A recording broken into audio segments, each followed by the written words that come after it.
Welcome to the Santa Cruz Coffee Break. If you're watching on YouTube or listening on Apple Podcast, please follow, hit the like button, or any subscribes. It really helps us with the algorithms. Santa Cruz Coffee Break is produced by the Santa Cruz Guitar Players Forum. All opinions are those of the speakers. We invite you to join us on the Santa Cruz Guitar Players Forum at SCGCPF for more fun. Now, let's get on with this installment of Santa Cruz Coffee Break. So we'd like to welcome everybody to the 61st edition of the Santa Cruz Guitar Players Forum podcast. And in our tradition of looking for working guitar players and emerging people and just exciting people to talk to, today we're going to talk to BJ Golden. We'll let BJ tell you a little bit about his past and his future, and we'll see where we go. So welcome in, BJ. Thanks for having me, guys. Pleasure to be here. We're really happy to have you. I'm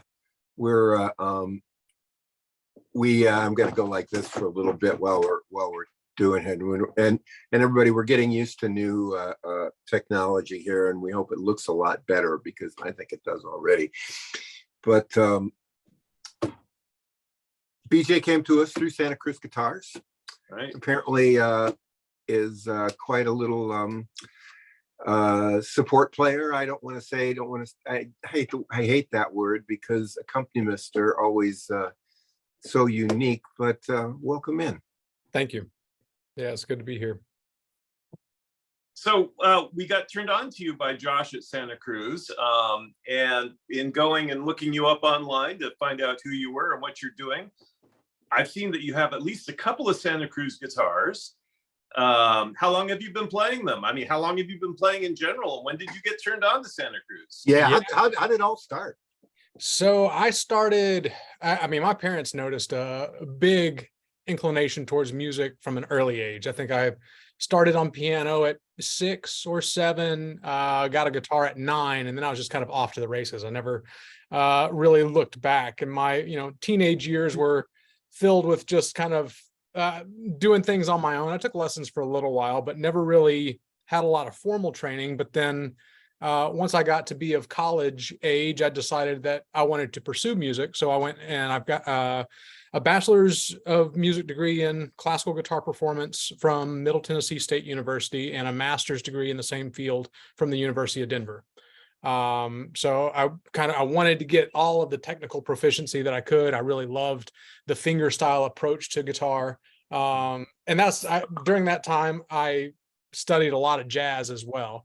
But it was really a great experience all the way through. And really, I didn't read music before I went in. I had a lot of gaps that I needed to cover to come out as a professional musician. But I discovered Santa Cruz actually during my graduate studies. When I was in Denver, I found a job working at a place called the Denver Folklore Center. There's a guy there named Harry Tuft he had owned the Denver Folklore Center for, I think in total, he owned it for over 50 years. And it was probably the oldest established music store in the Denver area when I was working there from 2010 to 12 or 13. But once I got that job, one of my duties was to just keep all the instruments in tune, right? So people come in, they play them, they don't pick up an out-of-tune guitar. And I'd never heard of Santa Cruz before. And I picked up, they were carrying them at the time. And I found this, I still have it, DPW. Every time I got to this guitar, I couldn't put it down. And this has become like my road warrior guitar. Played it in every arena, amphitheater, stadium across the country. And every time, you put it in the mix, the sound guy is just like, whoa, what kind of guitar is that? And it is always something that I get complimented on, the sound of this instrument. And it blew me away when I heard it just tuning the guitar. So that was my intro to Santa Cruz. And then once after grad school, I went on the road with Lyle Lovett as a guitar and backline tech, which was a great experience. I was on his 2012 Release Me summer tour. And about 6 weeks into that tour, Lyle came by and I had my guitar out because I had installed the Sunrise pickup that Lyle plays. And so I could sound check and kind of get a close sound to what his instrument sounded like. And he came by one day when I was just kind of playing backstage, and he came up right before his show. Was like, BJ, you should play before I play. And so I got to spend the next like month opening up for Lyle on the road, which was a fantastic experience. I mean, he employs one of the best working bands that are around. It's the musicians that play for him are really phenomenal, and what an experience. I got to sit and play these really cool theaters and look over, and Leland Sklar and Russ Kunkel and these guys are standing on the side stage, and it was and Lyle especially. I mean, my hat's still off to him for giving me that opportunity. It was really cool. And then I came back from that tour. I lived in the mountains for a little while, taught lessons, played in wedding bands, various things just to kind of stay afloat. And in 2014, I got a call to go audition for Brantley Gilbert. And I ended up getting that gig and was with him until October of last year. I had to resign just because he was taking longer gigs. I've got a 2-year-old little boy and a 4-year-old little girl, and I can't be away from my family for 2 and 4 months at a time anymore. So, but during that first, like, once I got into Brantley's band, I think at the time Carolyn Sills was with Santa Cruz, and I called her and I ended up getting a triple O, which I still have, 12 fret slotted headstock. Use that on quite a few Brantley recordings actually. Engineers really love the sound of that guitar. So is that the Sunburst Santa Cruz you have? It is. I think I may have a video on YouTube of that one, but you do, yes. Yeah. Sounds great. Yeah. So this one here, it's really a great guitar. Is that an enlarged sound hole? That is a great question that I don't. That looks like a really big sound hole. Well, it's just a really small upper bout on the triple O. So I got it. I got that. That looks like a big. That's interesting. Yeah, it's it was just one of those kind of, as Carolyn put it, matches made in heaven, where I reached out and they happened to have that guitar. I think it had just been finished. I told them I was like looking for an OM, some kind of single, double, triple aught, but wanted something that felt like a classical guitar. And she's just like, well, we actually have this one that's kind of a marriage of a lot of those things. And we had a show in, I think, San Jose. And so me and the lead player jumped in the car and went out and met Richard and Carolyn and got a tour of the shop. And there was no leaving without that guitar. That's Yeah. We've heard that story from a couple of musicians. I've told Carolyn it's dangerous. It's like, man, I would love to come see you guys, but I know I'm going to leave with another guitar, and then my wife's going to kill me when I get home. So I got to tread a fine line here. And then, most recently is the acquisition of the Baritone, and I got introduced. We wanted to get a Baritone for the road with Brantley. And me and the lead player decided we would share the instrument. I was the utility guy, but he also did some acoustic work, and it's like, we'll just get one and we'll share it. And then the guitar came in and I played it. I was like, I can't share this. There's just no way, because he lives in like Athens, Atlanta area, and it's not like I could just drive down the road and go pick it up. Like, it's my turn with the kid. It was not that way. So I reached back out to Carolyn and was like, hey, this I can't share. I need my own. And because of how good that one was, it's just you say base model, but it's just every instrument that comes out of that shop is fantastic. So like that, it was just the Baritone, not the Baritone Pro, but I decided I wanted to go with the Baritone Pro or Pro model. But I did quite a bit of upgrades on this guitar. I got to pick a really fine set of Brazilian rosewood, really dark grained. Just really beautiful. I did a different purfling, did Brazilian rosewood binding. I've got a really fine classical guitar, and I tried to make this kind of like the twin to that one. That one's made by Robert Ruck, and it's, same thing, Brazilian rosewood. It's cedar instead of spruce, but the Brazilian rosewood appointments. And so this is like the those are my two really fine instruments with Brazilian rosewood. And man, what a guitar this one is. Yeah, I'm wondering, cool to see. you grew up in Tennessee. No, I actually grew up in Texas. I grew up just outside of Houston in Baytown. Stayed there till I guess I was 19, and then I came to Tennessee. Middle Tennessee. Outside of the 4 years I went to Colorado, yeah, I've been in Tennessee pretty much since 2004. I think Folklore Center was, I lived in Boulder from 75, and Folklore Center was just, you know, it was going then, and just like Chicago, you know, just like the Old Town School of Folk Music in Chicago. What a great heritage and stuff like that. Absolutely. So obviously there's I got to ask the question because Tad's gonna ask it. 1 13/16 necks on all those things. You're a classical player. You know, I got the standard appointments. I'd have to look and see, because oddly, I mean, I did get the Baritone was really the only one that I personally had built. I found the DPW at the Folklore Center, and the O was already completed when I had reached out about that. So I'd have to look and see what the specs are on those. And then the Baritone is just their standard appointment in terms of neck shape. Wow. Yeah. They're wonderful instruments. You don't see them very often. And I got to say that the videos that are online of you playing classical on a Santa Cruz Baritone is just wonderful. It really, I mean, you don't hear baritone guitars that often in an acoustic setting, but to hear really beautifully played classical music on a steel string baritone, really wonderful. Yeah, it's like magic. Like, how is that guitar set up? Because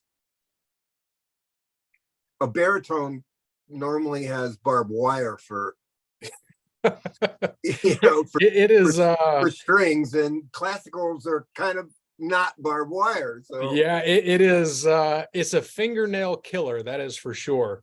So I've started taking some different supplements to try and really get some nail strength, because a lot of like if I'm working up a new piece, I don't practice it on the baritone because I'll have no nail left by the time I go to record it. So I usually work on that on a classical guitar just to kind of get just the, you know, we are what we practice. So I want to make sure that I'm practicing in a good environment, like with as little stress and as little tension as possible.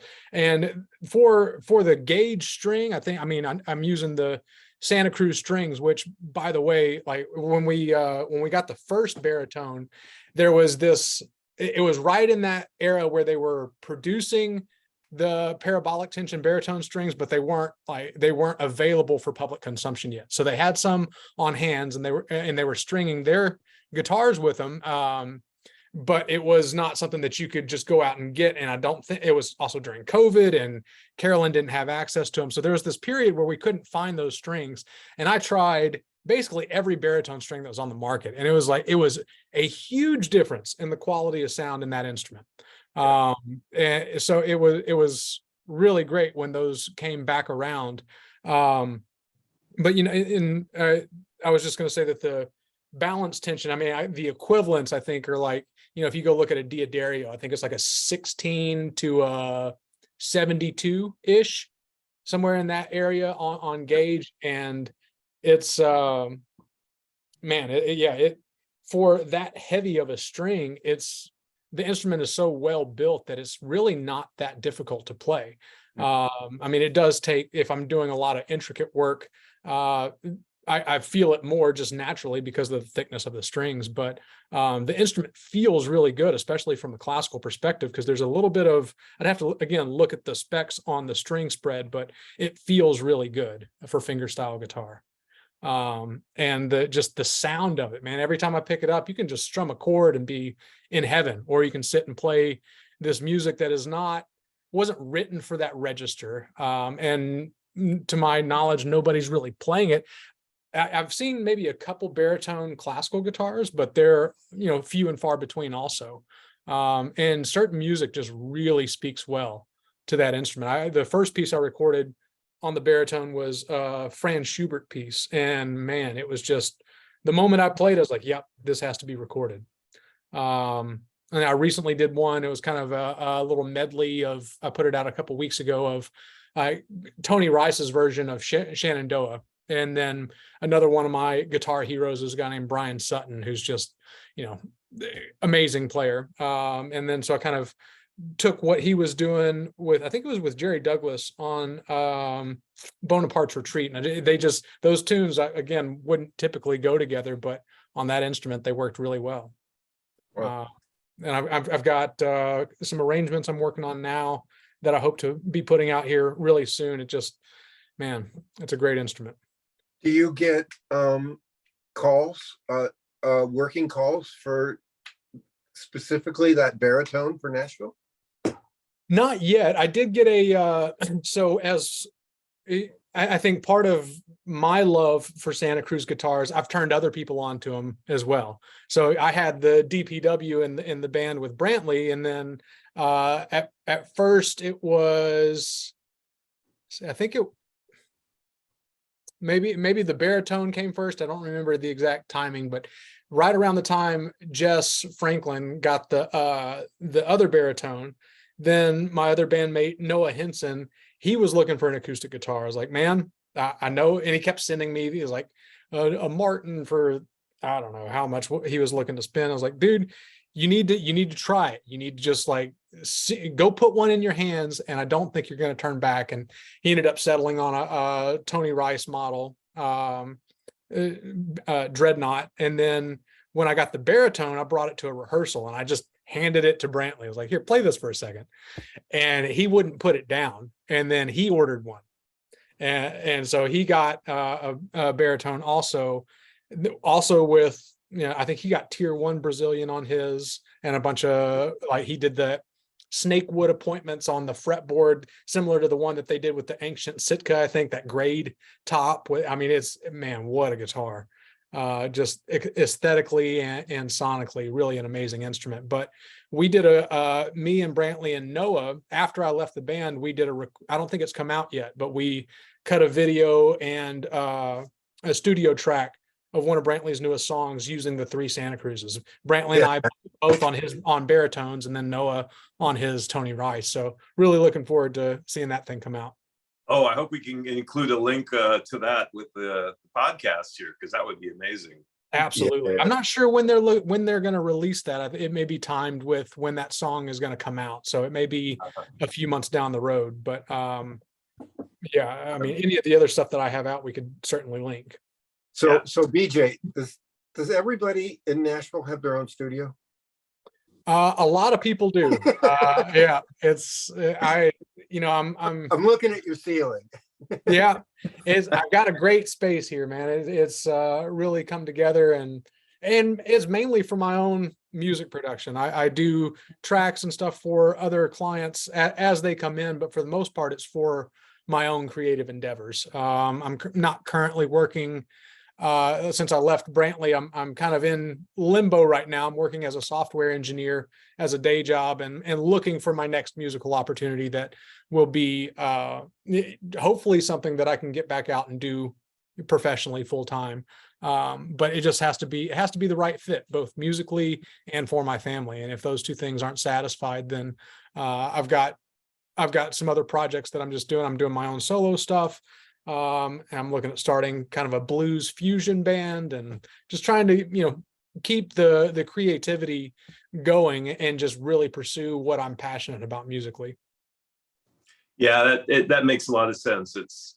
You can play music for a lot of years, but you'll only have 2 and 4-year-olds for a very short period of time. So absolutely. And man, like right now, Brantley's out. I think he's opening for Nickelback, and they left on June 10th, and they don't come back till October 10th.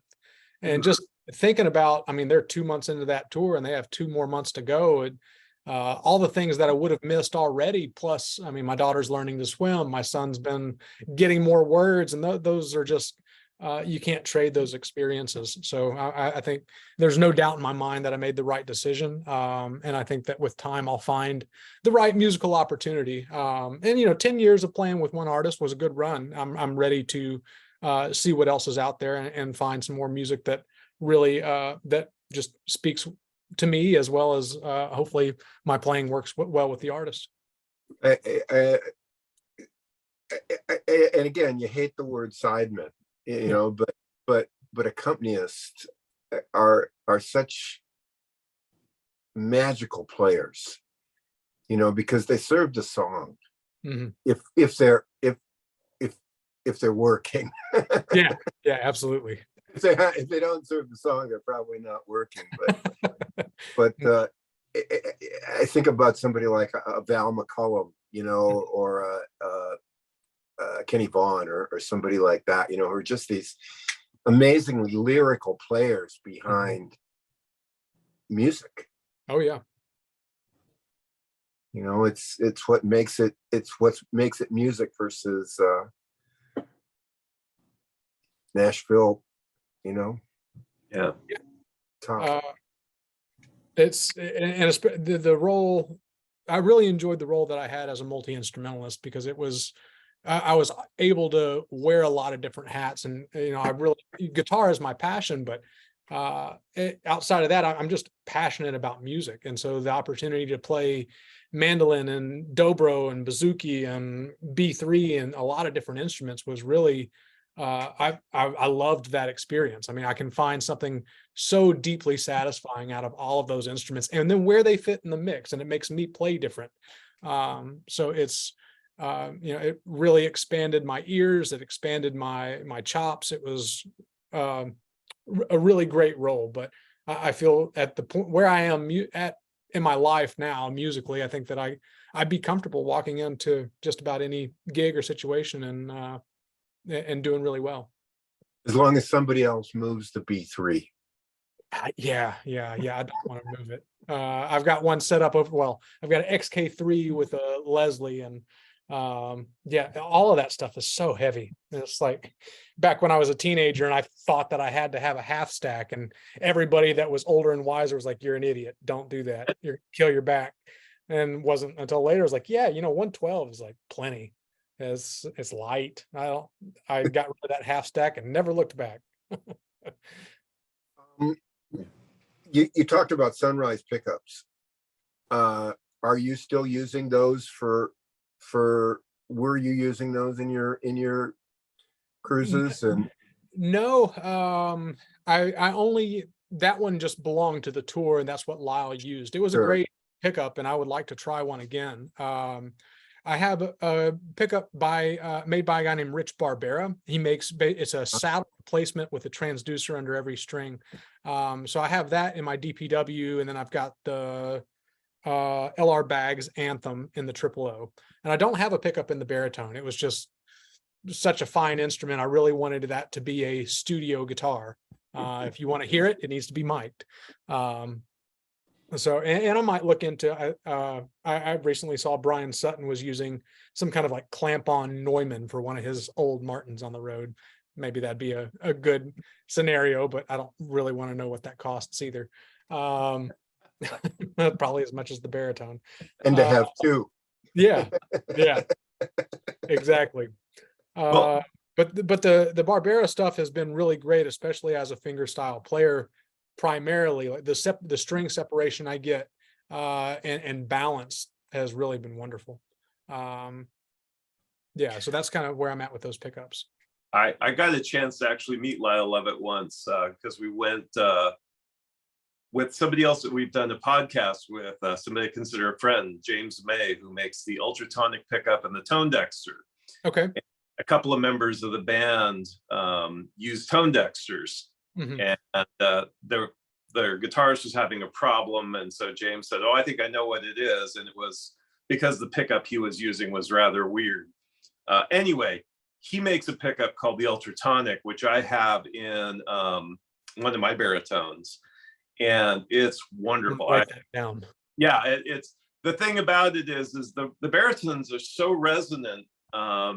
It's it's so easy to get feedback on them if you're amplifying at all. And with the ultratonic, I was actually able to set the switches in such a way as I get incredible sound, but I can sit in front of the amp without any feedback. Wow.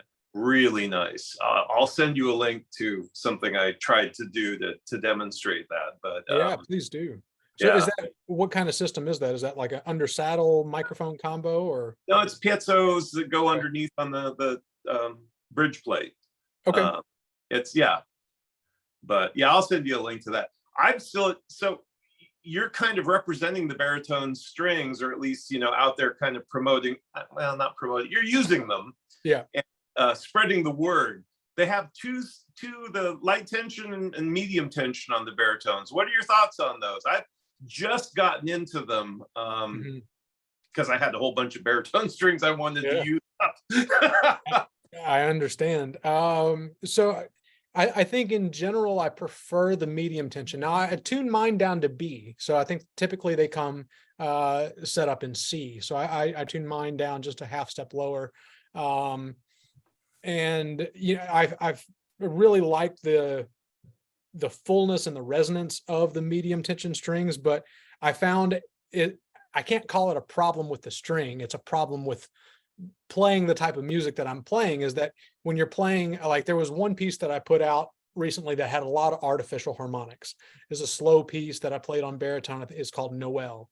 It was written by a Japanese composer, and it when I set up to record, the baritone strings have a wound second string, and typically you don't have that. And so I was playing this piece that had a melody I was really trying to sustain the melody that was on that B string, and I just kept getting,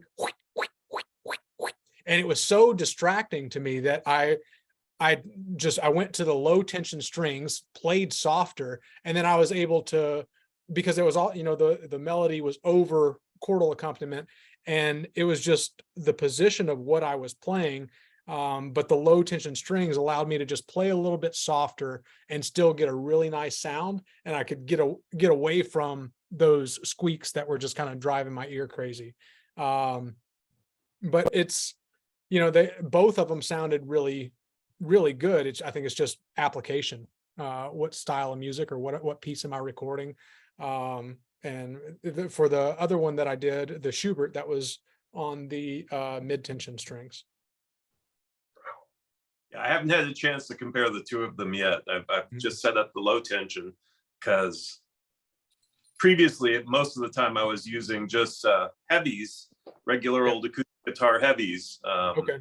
And that was working well. I tried baritone strings early on, and they were like playing bridge cables. Yeah. I mean, it was no fun. And it honestly, it didn't sound all that good. It just didn't work with the Santa Cruz guitar, and just using a good heavy string work. But yeah, I'm just getting into the baritone strings from them, and they really sound great. They last so long, I haven't had a chance to try it. I think I've changed strings on that. I've had that guitar. I got it in February of last year, and I just put my third set of strings on it. Because, in a year and a half, they last so long. And I keep all of my acoustics, I just keep in the case. I like to have them out. If I've got a session going on, I may leave them out for a couple of days, but in general, I just want them in the case, especially because I have kids. The kids don't come in the studio that often, but I don't need dings and nicks or somebody bumping into a Santa Cruz. And yeah, I might have to move out for a week until I regain my composure. So you talked a little bit about being a mandolin player. You think we could put the squeeze, because I am too, think we could put the squeeze on SCGC to Absolutely. I understand there's a couple of them out there. Oh, really? I didn't know that. Yeah, I heard that there was a couple of them out there, and Okay.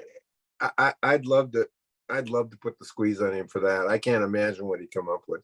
Oh, I know it. I would love one. When I was at the Folklore Center, we had a couple Santa Cruz ukuleles, and those were really incredible. And I haven't seen many of those since.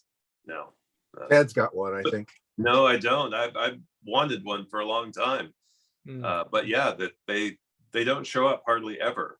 There was a big trend out here for a while that the Rick Turner and SCGC were all making really high-end ukes, you know, and yeah, it was kind of a little, I don't know if it was a competition. I don't know, but they were good friends, but still interesting. Yeah, I'd love to see him. I mean, he's carving arch tops. Yeah. I mean, and while we're at it, let's not stop there. I want to see a nylon string guitar come out of there.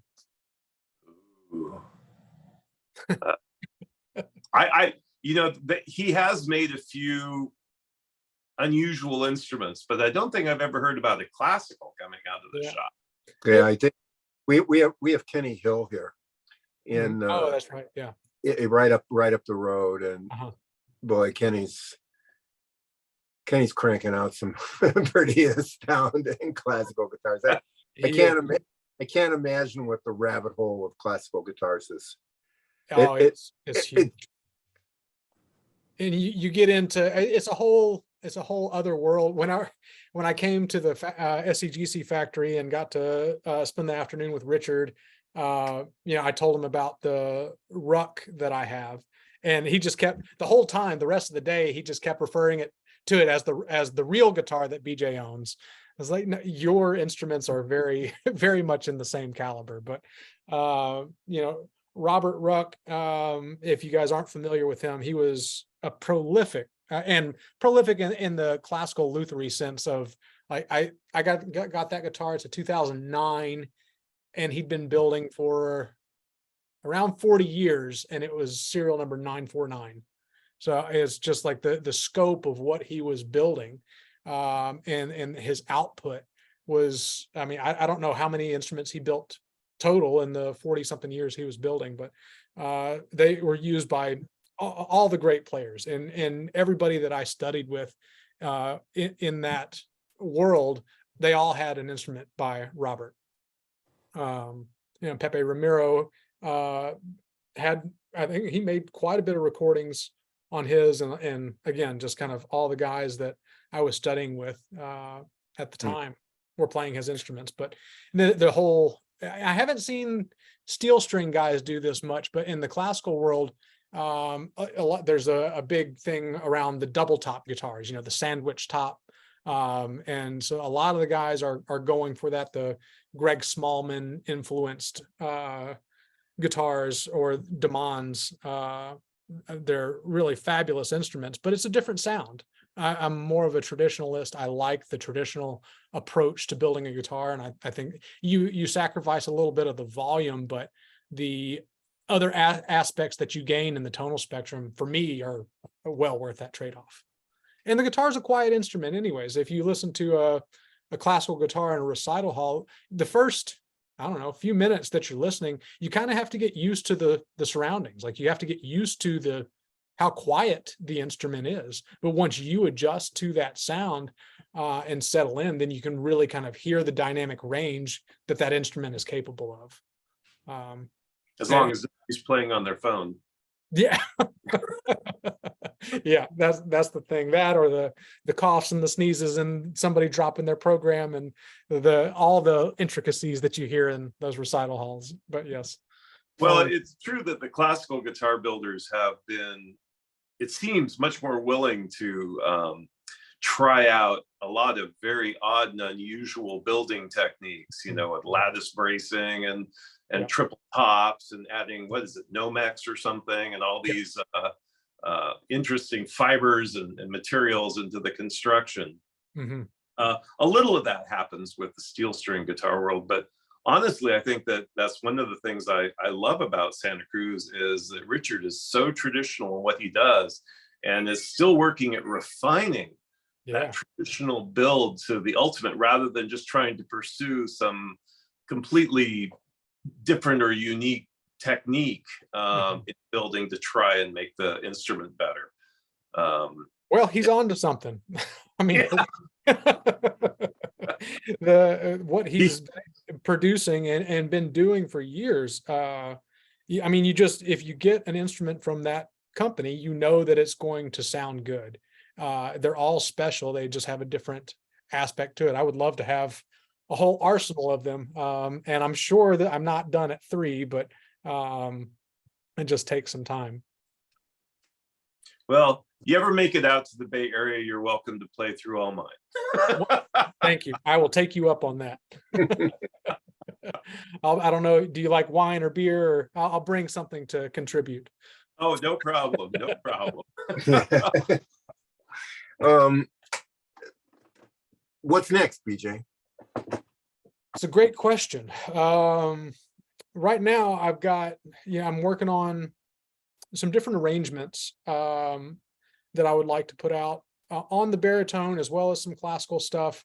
I'm trying to build I write predominantly through YouTube. I would like to release either an EP or an album of recordings sometime over the next year, just to push my own artistry. I've spent my professional music career working for other artists, so I would really like to get my own stuff out. And that was, that's what I'm really passionate about, and that's something that's been missing for a long time. So just trying to refine what those arrangements are going to be, that musical selection, and get those things out. And at least with the YouTube channel that I'm working on, I'm trying to build a lot of really diverse content. So, taking an approach where I'm doing classical repertoire on a baritone. I'm working on a Paganini violin caprice on electric guitar that some guys have done in the past, but there aren't a lot. There's a few recordings of at least the one that I'm putting out, but I just want to, I think I bring something different to that, having a classical background. And just, I'm trying to find these unique approaches. I'm working on some Bach pieces on mandolin and bouzouki, doing like a lead line on mandolin, but then playing what would be the counterpoint on the bouzouki, and just kind of really trying to build a really unique kind of accumulation of music that speaks to me in a way that it hasn't been done before, or at least that I've heard. It's just How exciting. Yeah. How exciting. Sonic textures. How exciting. How exciting. And home recording allows you to do that. Absolutely. I couldn't ask for a better setup than what I've got here. And I've been recording I've engineered other projects as well as my own for going on 20 years now. So I have no excuses to not get it done. It needs to just happen. Except the 2-year-old, and the 4-year-old. Except for the really logical ones, yes. Tad, Yes? I'm thoroughly enlightened. Yeah, I know, this is great. I mean, I can't wait to hear all these pieces that you've talked about. I mean, I'm kind of sad to think we're going to have to wait a few months potentially for the double baritone piece, but I'm sure it'll be worth it. I think so. I just, man, there was the texture of playing those two instruments together was really incredible. I can't conceive putting your head between the two of those things. Yeah. I mean, like, I really just, we're good buds with Eric Sky, and he's just recently opening up this kind of duo thing with Jamie Stillway. And Jamie in her own right's just an incredible player, but the two of them together, they listen. Yeah. So they're filling space, but not standing on. And I can't imagine what two baritones. Wow. It's a phenomenal combination. And hopefully we'll do some stuff in the studio. Brantley, in my opinion, and it's just my opinion, his strength is he's a great songwriter, but he's really good at writing ballads. He can write some really meaningful ballads that are really deep. And he's talked a long time about doing an acoustic record or an acoustic tour. And if he does that, I hope that we get the opportunity to work together again, because I think that some of the things that we could collaborate on and the music that we could make would be really special. I can't imagine you wouldn't be a first call on that. I would hope so. Yeah, I would think so. I just want to emphasize to everybody that they need to go look up BJ's music and listen to his pieces on the baritones. You rarely get a chance to hear a really beautiful baritone guitar played as well as he plays it. And so I would just say you have to go online, and hopefully we'll have the link at the end of the podcast.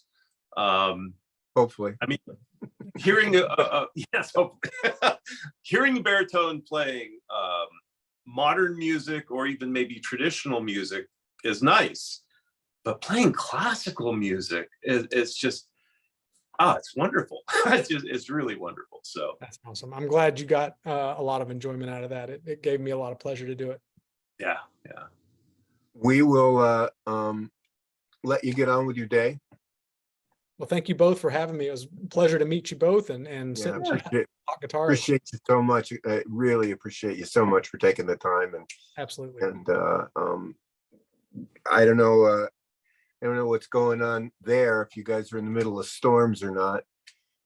We're enjoying some nice August weather at the moment. It's been in like 80 degrees was the high the last couple of days, so it's been really beautiful. But I think we've got some more temps in the 90s coming our way for the next week. So I'm anxiously awaiting fall. And I will look both of you up next time I get out to the Bay Area. I love coming out that way.